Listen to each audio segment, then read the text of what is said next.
It is a pleasure to be here today for a whole lot of reasons.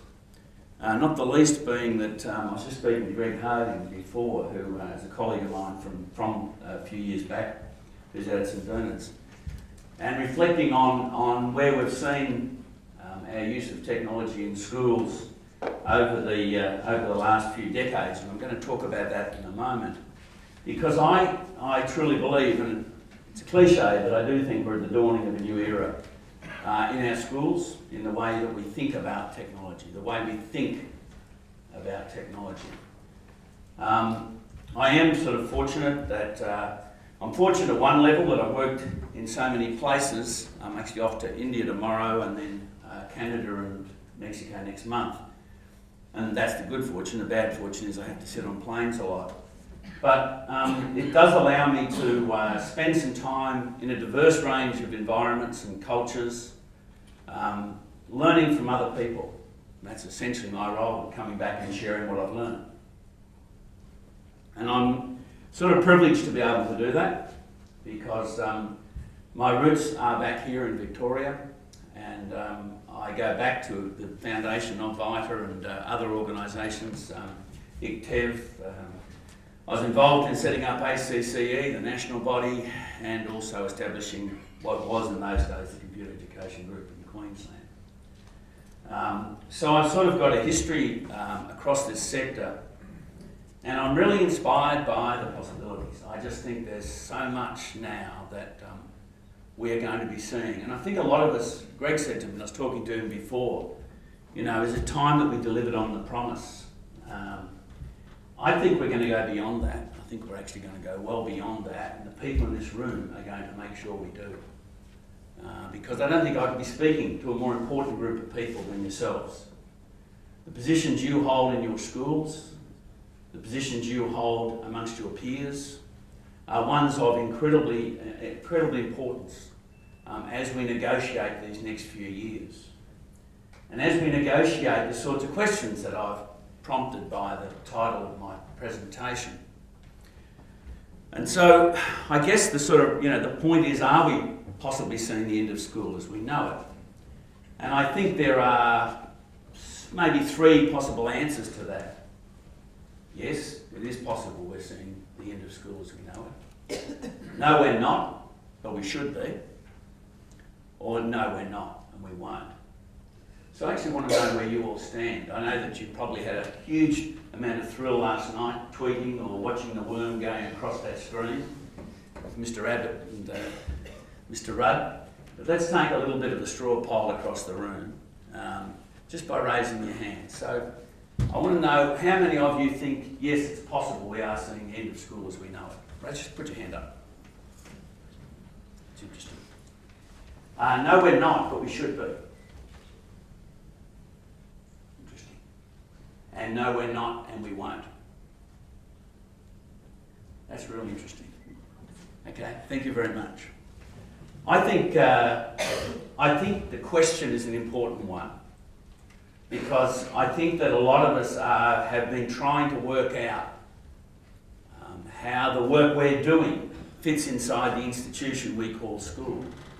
And I'm doing a lot of work with some people in other places around the whole notion about what school could and should be. But I want to start by saying, I hope that nobody in the room finds that question threatening in any way. Because there's one thing that people universally agree about, and that is that no matter what school could or should be, the people inside it who are leading the learning with young people, teachers, are going to be even more profoundly important within that institution than they ever have been in the past. And I think for a number of years, people were intimidated, overwhelmed or threatened by the notion about the role of technology, and could it undermine the role of teachers? I don't know why we should see that. It's a rather strange thing. Do I think it could profoundly change the role of teachers? I think it must. I mean, it's changing the role of pretty much every other role, part of our society, whether it be in business or the lives that we live. So I want to talk for a little bit, if I can, about the context in which we are working and our schools are operating, and our expectations within that context about technology in our schools. And I want to start by saying, what are our expectations about what technology makes possible for students? I often, when I'm talking in other places, will ask teachers, what are your expectations about what technology richness makes possible? Technology richness is a bit of a euphemism, it's a bit of a generalisation. In Australia now, it means every child with their own personal portable computer connected to a high-speed broadband network and other devices. That's not the case everywhere. But what's rather interesting is, and this actually also occurs here in this country, is not many people can articulate the answer to that question very well, very crisply. Certainly they have difficulty with the language because they haven't ever really thought about what they think will happen as a result of having ubiquitous access to technology. And that's a real problem in itself, surely, because we have to be able to clearly articulate what we think this is going to make possible. Otherwise, we're never going to see the shift that we have to see. So let's have a quick look, and I'm not going to make this a history lesson, but I do think there's some value in having a quick rollback as we're talking about the merging of VITTA and VITTA and whatever else happens, about what's gone on to date across the last few decades. In the 80s, I've called the sort of shock of the new with this back in the 80s, and for those of you under the age of 45, you won't remember, but it was a case of very privileged access to these things called computers. We invented this subject called computer science, and in many ways, I put there the importance of being earnest. We were incredibly earnest about computers back in the early 80s. I mean, computer science was right on top of the tree. And in fact, that was the major role we had for computers in schools in the very early 80s. I don't know whether you also remember, kids used to go to school to use a computer. I was teaching both Queensland and Melbourne at that time, and it was an absolute privilege for kids to be able to come to school and use the school computer.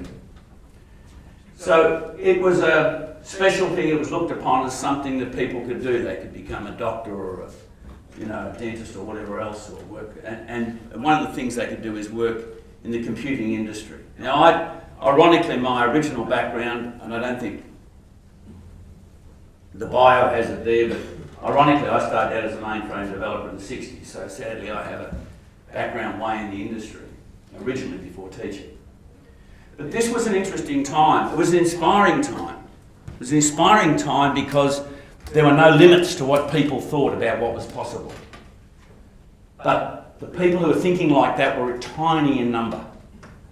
We're talking, hundreds across Australia. Around the world, not many more. But that's where, a lot of the great thinking was happening about what could this make possible. And some of the great quotes that you hear, the likes of Alan Kay, Alan Kay, who essentially is the guy who really gave us the laptop computer with Seymour Papert.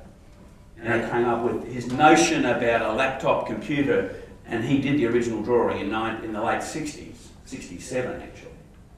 Was he saw it as an instrument whose music is ideas. An instrument whose music is ideas. Wow. I mean, you couldn't have a more profound definition of what you thought computing could offer young people than that one. So that was an inspiring time. The 90s were a really interesting piece because momentum gathered.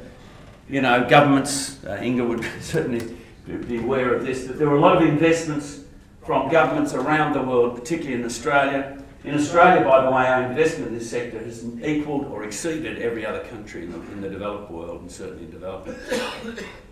And I've rudely, and I'm using Gary Steger's sort of interpretation, I've called it the secretarial decade. It's tongue-in-cheek, so don't take offence, please.